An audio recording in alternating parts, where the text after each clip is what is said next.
Hello and welcome back. In this session, I will demonstrate an efficient method to insert alternating blank rows in Excel.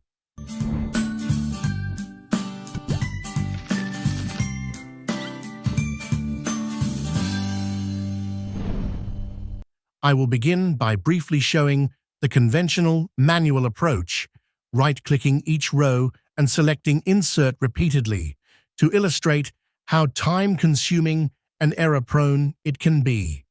Having established the problem, I will then present a faster, structured technique that produces the same outcome within seconds. First, I create a temporary helper column in column F.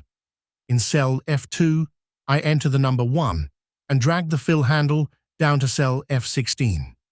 When the autofill options control appears, I select Fill Series to ensure the entries remain consistent.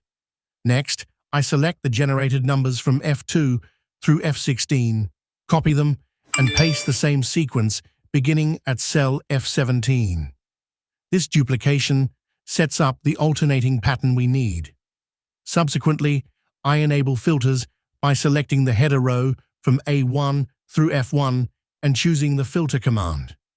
I then open the filter on the helper column in F1 and select Sort Smallest to Largest.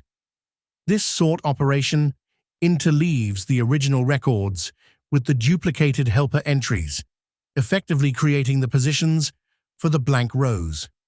Finally, I remove the temporary helper column in F.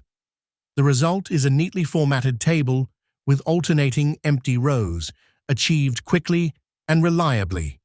This method scales to any table size and eliminates the inefficiency of inserting rows one by one.